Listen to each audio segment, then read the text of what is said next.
Welcome to Happy, Healthy, Whole, and Rich, where faith meets action and transformation is non-negotiable.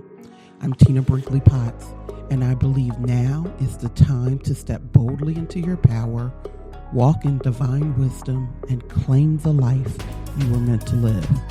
Each episode, I'll bring you real, unfiltered truth, because this world needs leaders who refuse to shrink. Let's get it. Welcome back to Happy, Healthy, Whole, and Rich. I'm Tina Brinkley Potts, and this is part 4 of our series, Healing My Own Issues with Christianity. So far, we've walked through the wound, the ways Christianity became distorted and heavy. We've named the paradox of the Bible, the chains and the codes. And we've looked through the metaphysical lens, seeing scripture not as rules for control, but as symbols pointing us inward to freedom and wholeness. Now, I want to share how I came full circle, how I went from resisting the Bible altogether to reclaiming scripture as a living part of my podcast, my teaching, and my life. For years, I avoided quoting the Bible. Every time I thought about it, I felt the weight of distortion, the judgment, the condemnation, the control I had seen in churches. I didn't want to be boxed in, and I didn't want to be misunderstood. But through metaphysics, I began to realize that scripture wasn't the enemy. The distortion was, the misuse was.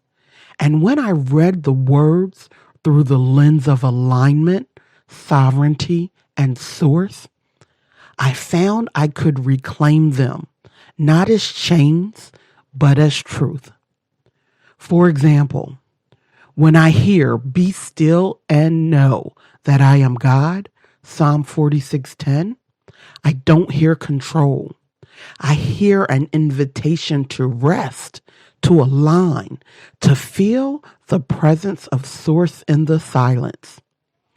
When I hear, "Greater is he that is in you than he that is in the world," 1 John 4:4, I don't hear hierarchy. I hear sovereignty, the reminder that what lives in me is stronger than any external system of control. When I hear, "Ye are God's, and all of you are children of the Most High," Psalm 82:6, I don't hear blasphemy. I hear truth. We are made in the likeness of Source, carrying divine power within us. Reclaiming scripture means I no longer let someone else's distortion define how I engage with the word. I strip away the layers of fear and see the living code underneath.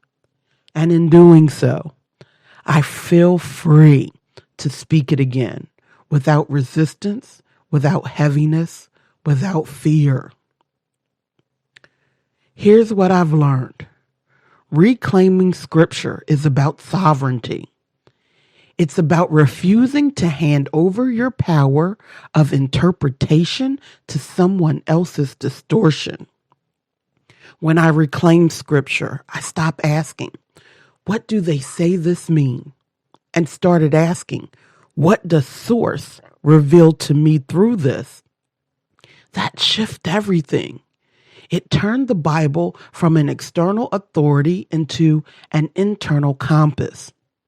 Now, this doesn't mean I throw out wisdom, history, or scholarship. There's value in context. But I've also seen how tradition, when it's followed blindly, becomes another chain.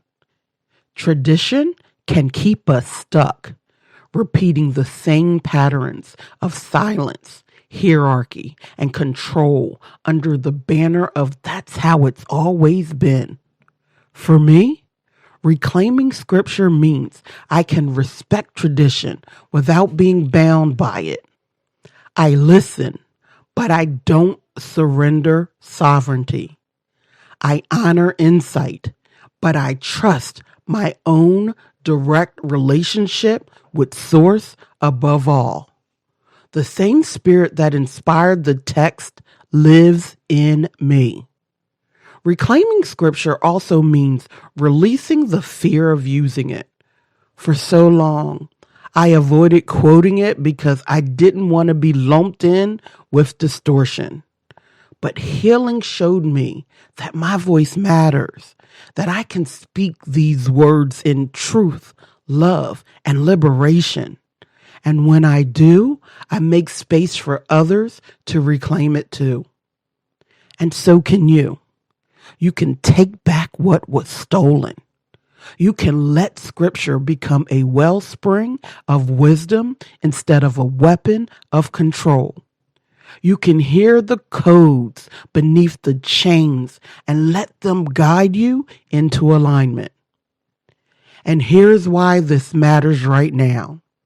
The same distortions that once justified slavery or silenced women are still alive today. There are Christian groups doubling down on oppression, trying to strip women of authority over their bodies, trying to silence the voices of people of color, and trying to use the Bible as a weapon to maintain power. These are distortions. They are not truth. They are not love, and they are not the source I know. This is why reclaiming scripture matters. Because if you don't reclaim it, you may start to believe the distortion is the truth. You may start to believe God is about control instead of freedom, fear instead of love, hierarchy instead of wholeness.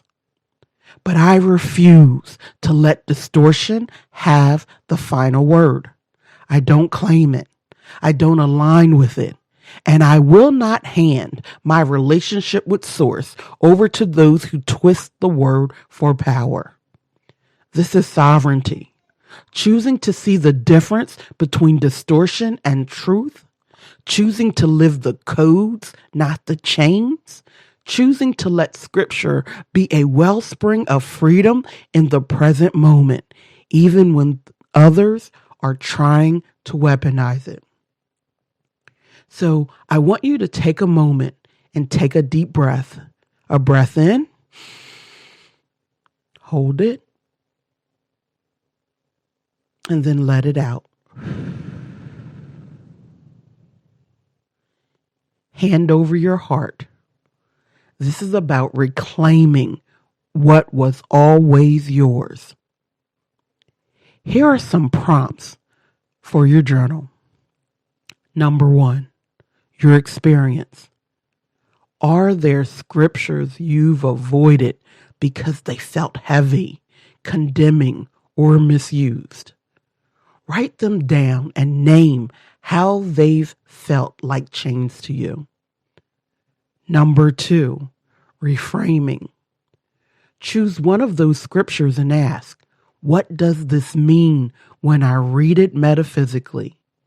What code of freedom or truth might be hidden underneath?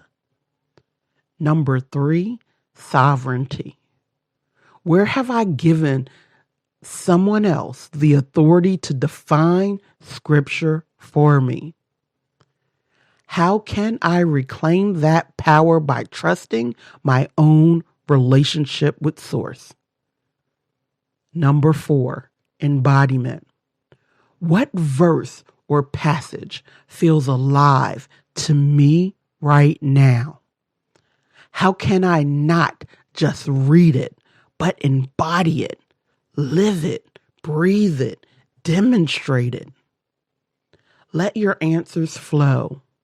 This is not about perfect interpretation. It's about listening to what Spirit is whispering to you beyond intellect, beyond distortion.